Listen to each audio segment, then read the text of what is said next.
எப்பவுமே ஒரு ஹீரோயினுக்கு வந்து பட்டம் கொடுக்க பெரிய விஷயம். ஆனால் நயன்தாரா மேடம் வந்து லேடி சூப்பர் ஸ்டார் சொல்லியிருக்காங்க. நல்ல விஷயம் தான். ஏன்னா பேர் வச்சு தானே நம்ம வந்து ஒரு பேர் இருக்கும்போது இப்போ எல்லாருக்கும் தெரியும் நயன்தாரா, அது அப்படிதானே தெரியும்.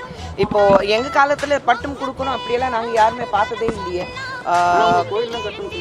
பட் பட்டம் கொடுக்கல, கண்டிப்பாக அந்த கோயில் கட்டினதுக்கு என்னைக்குமே நான் வந்து கடன்பட்டிருக்கேன் மக்களுக்கு. பட் ஒரு பட்டம் கொடுக்கல. பட்டம் வந்து நீங்க கொடுக்கணும்னு அவசியம் இல்லை, அவங்க பேர் வச்சு தான். பட்டம்னா ஒருத்தருக்கு தான் அந்த பட்டம் சூட் ஆகும், அது சூப்பர் ஸ்டார் சொன்னாதான் அந்த பட்டம் சூட் ஆகும். உண்மையில இது தமிழ்நாட்டில் மட்டும் இல்லை, இந்தியா முழுவதும் மட்டும் இல்லை, உலகத்திலேயே நீங்க எங்கே போனாலும் சூப்பர் ஸ்டார் சொன்னா அது ரஜினி சார்னு அது எல்லாருக்கும் தெரியும். ஸோ ஒருத்தருக்கு மட்டும் தான் அந்த பட்டம் சூட் ஆகும்.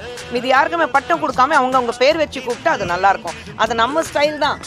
ஒரு பெரிய வந்து பட்டம் கொடுக்கறது நான் எப்பவுமே சொல்வேன். நம்ம வந்து அரசியல்வாதிகள் சொல்லும் போது ஒரு பொலிட்டீஷியன் அரசியல்வாதி அப்படி சொன்னாக்கா நமக்கு கேட்கறதுக்கு அழகா இருக்கு.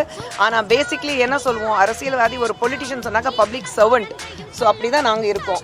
ஸோ மக்களுக்கு சேவை செய்யறதுக்காக தான் இருக்கும். பட் அதே மாதிரி ஒரு பட்டம் சொல்லும் போது ஐ திங்க் நயன் எடுத்த டிசிஷன் ரொம்ப சரியான டிசிஷன்.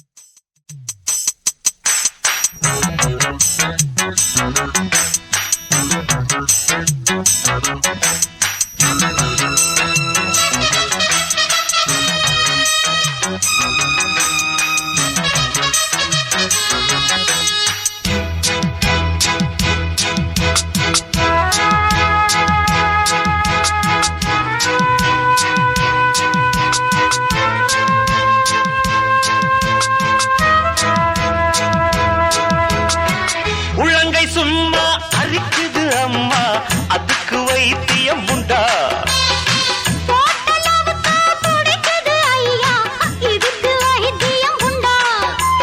கைவசம் வைத்தியம் மெத்த இருக்கு, காரியம் மீறின மெத்த இருக்கு.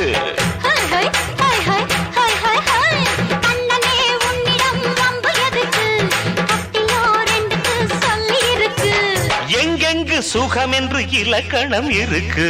சூப்பர் ஸ்டார் யாருன்னு கேட்டா சின்ன குழந்தையும் சொல்லும். உங்க பேரை ஒரு தரம் சொன்னா நிமிர்ந்து எழுந்திடும் புல்லும்.